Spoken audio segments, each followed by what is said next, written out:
একসময় একটা পুরানো ছাগল ছিল, তার 7টি বাচ্চা ছিল। তিনি তাদের যতটা ভালোবাসতেন ঠিক তেমনি একজন মা তার সন্তানদেরও ভালোবাসেন। সে বনে যাচ্ছিল, দুপুরের খাবারের জন্য গুল্ম এবং ডাল নিয়ে আসছিল। তিনি তার সমস্ত বাচ্চাদের ডেকেছিলেন এবং দুষ্ট নেকড়ে থেকে ভয় পাওয়ার জন্য তাদের সতর্ক করেছিলেন। সে প্রায়শই ভান করে, তবে আপনি তাৎক্ষণিকভাবে তার অভদ্র কণ্ঠ এবং কালো পাঞ্জা দিয়ে তাকে চিনতে পারবেন।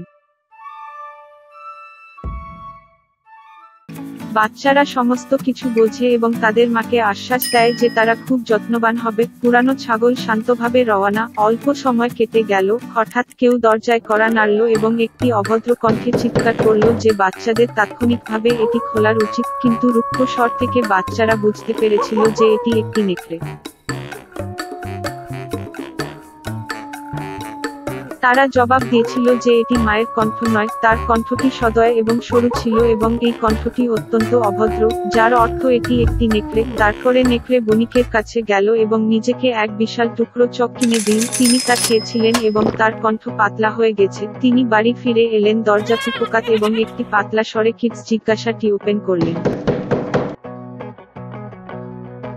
নেকড়ে জানালার পা রেখেছিল এবং অপেক্ষা করে। বাচ্চারা তাকে দেখে এবং উত্তর দিয়েছিল যে মায়ের পাঞ্জা কালো নয়, সাদা ছিল, যার অর্থ এটি একটি নেকড়ে। অতঃপর নেকড়ে দৌড়ে বেকারির কাছে গেল এবং তাকে কিছুটা আটা দিতে বলল। নেকড়ে তার পাটাকে আটা দিয়ে অভিষেক করল। ভিলেন তৃতীয়বারের মতো দরজার কাছে এসে তার সাদা পাটি জানালায় রেখে নক করলেন। তারা বাচ্চাদের দেখেছিল যে পাটি সাদা ছিল এবং তারা ভেবেছিল যে এটি তাদের মা। তারা দরজা খুলল, কিন্তু তাদের সামনে একটি নেকড়ে ছিল। তারা ভীত হয়ে সমস্ত দিক থেকে ছড়িয়ে ছিটিয়ে শুরু করলো। একটি বাচ্চা টেবিলের নিচে ঝাঁপিয়ে পড়েছিল, অন্যটি বিছানায়, তৃতীয় চুলার উপরে, চতুর্থটি রান্নাঘরে, পঞ্চমটি পায়খানাতে, ষষ্ঠটি ডুবির নিচে এবং দাদুর ঘড়িতে সপ্তম লুকিয়ে আছে। কিন্তু নেকড়ে সব খুঁজে পেয়েছিল, তার চোয়াল খুলেছিল এবং একে একে গ্রাস করেছিল। কেবলমাত্র একটি জিনিস তিনি খুঁজে পেলেন না, সবচেয়ে কনিষ্ঠ, যিনি ঘড়ির মধ্যে লুকিয়েছিলেন। তার ভরাট খেয়ে নেকড়ে চলে গেল। সে গাছের নিচে সবুজ ঘাড়ে প্রসারিত হয়ে ঘুমিয়ে পড়ল। শীঘ্রই বন থেকে একটি পুরানো ছাগল বাড়িতে এল। ওখানে কি দেখেছিল? দরজা প্রশস্ত ছিল।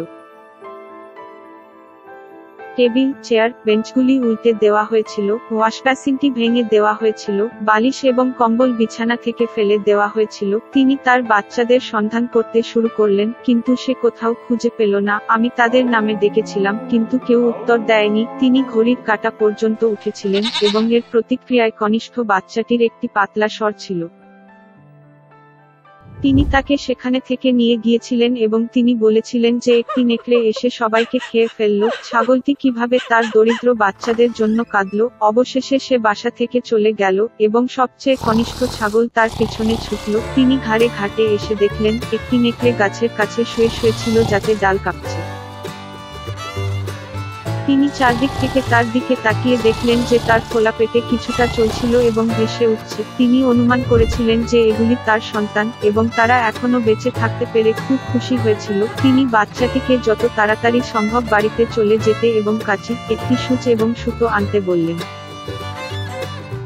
এরপরে ছাগলটি নেকড়েদের পেট কাঁচি দিয়ে কাটল এবং সেখানে থেকে একটি বাচ্চা তার মাথা আটকে গেল এবং তারপরে অন্যরা লাফিয়ে উঠল। 6টি, এবং তাদের সাথে খারাপ কিছু ঘটেনি। কি আনন্দ ছিল! তারা মাকে জড়িয়ে ধরে লাফিয়ে লাফিয়ে নাচতে লাগলো।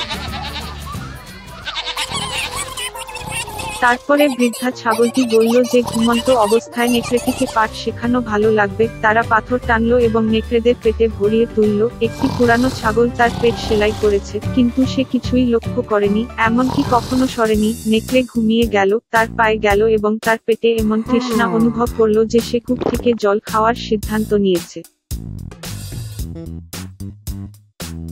তিনি সবেমাত্র কূপের নিকটে গেলেন, জলের দিকে নেমে গেলেন এবং ভারী পাথর তাকে কূপের নিচে টেনে আনল। 7টি বাচ্চা এটি দেখে এবং তাদের মায়ের সাথে আনন্দে নাচতে শুরু করে। এভাবেই তারা দুষ্ট নেকড়েকে একটি পাঠ শিখিয়েছিল। অনেক আগে মরুভূমিতে আগ্রাবাহে সেখানে একটি দরিদ্র ছেলে আলাদিন তার বানর আবুর সাথে থাকত। বাঁচতে গেলে তাকে বাজার থেকে খাবার চুরি করতে হয়েছিল, তবে এটি সত্ত্বেও আলাদিন বিনয়ী এবং সৎ ছিলেন, কারণ তিনি ক্ষুধার্ত শিশুদের মধ্যে চুরি হওয়া সমস্ত কিছুই বিতরণ করেছিলেন। একদিন শহর দিয়ে হেঁটে যাওয়ার সময় আলাদিন লক্ষ্য করলেন কিভাবে একটি আপেল বণিক একটি যুবতী মেয়েকে হুমকি দিচ্ছে। তিনি জিজ্ঞাসা না করে সন্তানের কাছে একটি আপেল দিয়েছিলেন, এখন তার মূল্য দিতে হয়েছিল। বিক্রেতা প্রহরীদের ডেকে দেখে আলাদিন মেয়েটিকে বাঁচানোর সিদ্ধান্ত নেন। সে তার হাত ধরে তাকে লুকিয়ে রাখতে সহায়তা করেছিল, কিন্তু রক্ষীরা তখনও পলাতকদের সাথে ধরে ফেলে এবং দেখা গেল যে আলাদিন যে মেয়েটিকে বাঁচিয়েছিলেন তিনি হলেন প্রিন্সেস জেসমিন। প্রহরীরা লোকটিকে একটি অন্ধকূপে বন্দী করেছিল। একই রাতে সুলতান জাফরের দুষ্ট পরামর্শদাতা তার কক্ষে চলে গেলেন। তিনি অদম্য ধনসম্পদের প্রতিশ্রুতি দিলে আলাদিন তাকে গুহাগুলি ওয়ান্ডার্স থেকে জাদু প্রদীপ পেতে সহায়তা করেন এবং আলাদিন রাজি হন। জাফর বানরটিকে নিয়ে লোকটিকে গুহায় নিয়ে গেল, কিন্তু প্রবেশ পথের সামনে তাকে প্রদীপ ব্যতীত অন্য কিছু স্পর্শ করতে নিষেধ করল। গুহায় আলাদিন একটি জাদু কার্পেট এবং একটি প্রদীপ পেলেন, কিন্তু আবু নিষেধাজ্ঞার পক্ষে দাঁড়াতে পারলেন না এবং একটি রুবিকে স্পর্শ করলেন।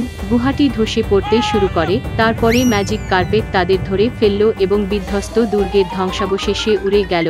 আলাদিন দীর্ঘদিন ধরে সেই প্রদীপের দিকে তাকালেন যা তিনি তার সাথে আশ্চর্য গুহা থেকে নিয়ে এসেছিলেন। সে খুব ধুলাবালি করছিল। আলাদিন যখন নিজের হাত দিয়ে প্রদীপটি ঘষে জিনতা থেকে ফেটে যায়, তিনি আলাদিনকে ঘোষণা দিয়েছিলেন যে তিনি বহু বছর ধরে প্রদীপে রয়েছেন এবং তার মুক্তির জন্য তিনি যে কোনো 3টি ইচ্ছা পূরণ করতে পারেন। আলাদিন কেবল 2টি আকাঙ্ক্ষা এবং তৃতীয়টি জিনকে প্রদীপ থেকে মুক্ত করার প্রতিশ্রুতি দিয়েছিলেন। তারাদের দিকে তাকিয়ে আলাদিনের রাজকন্যার কথা মনে পড়ল। তিনি জেসমিনের প্রেমে পড়েন, কিন্তু একজন সাধারণ চোর রাজকন্যাকে মুগ্ধ করতে পারেনি। তারপরে আলাদিন রাজপুত্র হওয়ার প্রথম ইচ্ছাটি ব্যয় করেছিলেন। সুলতানের কাছে প্রাসাদে পৌঁছে আলাদিন এক রাজপুত্রের ছদ্মবেশে জেসমিনের হৃদয় জয় করার চেষ্টা করেছিলেন, তবে রাজকন্যা অনড় ছিল, কারণ বাজারে তাকে বাঁচানো সাধারণের প্রেমে পড়েছিলেন তিনি। ওদিকে জাফর প্রাসাদে ভ্রান্ত রাজপুত্রকে লক্ষ্য করলেন। দুষ্ট পরামর্শদাতা লোকটিকে টাওয়ারে ছুঁড়ে ফেলল এবং হুমকি দিয়ে জাদু প্রদীপের অবস্থান সম্পর্কে ধারণা পোষণ করতে লাগলো। কোনো উত্তর না পেয়ে জাফর তাকে উঁচু টাওয়ার থেকে সমুদ্রে ঠেলে দেয়। হঠাৎ আবু গালিচা দিয়ে একটি বাতি নিয়ে উড়ে গেল এবং আলাদিন এটি ঘষতে সক্ষম হয়েছিল। তারপরে জিন হাজির হয়ে তাদের সংরক্ষণ করলেন এবং এর মাধ্যমে দ্বিতীয় ইচ্ছাটি ব্যবহার করলেন। প্রাসাদে ফিরে আলাদিন সুলতানকে বলেছিলেন যে জাফর একজন দুষ্ট উইজার্ড যিনি রাজ্যের সাথে বিশ্বাসঘাতকতা করতে চলেছেন। সুলতান তার পরামর্শদাতাকে গ্রেপ্তার করলেন, কিন্তু রাতের আড়ালে জাদুকর অন্ধকার থেকে বেরিয়ে আসতে সক্ষম হন। তিনি আলাদিনের কোয়ার্টারে পৌঁছে প্রদীপটি চুরি করে জিনের নতুন মালিক হয়েছিলেন। সুলতান হওয়ার প্রথম ইচ্ছাটি কাটিয়েছিলেন জাফর এবং দ্বিতীয় আকাঙ্ক্ষার সাথে তিনি বিশ্বের সর্বাধিক শক্তিশালী উইজার্ডের পাওয়ার অনুরোধ করেছিলেন। তার কাছ থেকে পেয়ে জাফর জাদুতে বানরের সাথে লোকটিকে বরফের জঞ্জাল জমিতে স্থানান্তরিত করে এবং তিনি সিদ্ধান্ত নিয়েছিলেন প্রিন্সেস জেসমিনকে তাকে বিয়ে করতে বাধ্য করুন। বিয়ে অনুষ্ঠান চলাকালীন ম্যাজিক কার্পেটের সাহায্যে আলাদিন এবং আবু কোথায় রয়েছে তা খুঁজে বের করে এবং সেগুলি দুর্গে ফেরত পাঠিয়েছে। জাফরকে দেখে আলাদিন তাকে জিনের পর দ্বিতীয় ক্ষমতায় ডেকে আটকানো শুরু করেন। তারপরে একজন রাগান্বিত জাফর সর্বশক্তিমান জিনিয়ার হয়ে ওঠার শেষ ইচ্ছাটি ব্যয় করলেন। জিনিতে পরিণত হয়ে জাফর হঠাৎ নিজেই প্রদীপের দাস হয়ে গেল। দুর্বল হয়ে তিনি আলাদিনকে প্রতিশোধ নেওয়ার প্রতিশ্রুতি দিয়েছিলেন, কিন্তু সে তার অভিশাপগুলি শেষ করার আগে প্রদীপটি তাকে ভিতরে টেনে নিয়েছিল। জিন জাফরের প্রদীপটি ওয়ান্ডার্সের গুহায় নিয়ে যান এবং আদেশকে রাজ্যে ফিরিয়ে দেওয়া হয়। আলাদিন তার প্রতিশ্রুতি রাখার সিদ্ধান্ত নিয়েছেন, তাই তিনি চিরকালের জন্য জিনকে প্রদীপ থেকে মুক্ত করার জন্য তৃতীয় ইচ্ছাটি ব্যয় করেছিলেন এবং সুলতান, যিনি দেখেছিলেন যে আলাদিন এবং জেসমিন প্রেমে আছেন, তাদের বিবাহের অনুমতি দিয়েছেন এবং তারা চিরকাল সুখে জীবনযাপন করেছিল এবং আগ্রাবার রাজত্ব কেবল বছরের পর বছর ধরে সমৃদ্ধ হয়েছিল।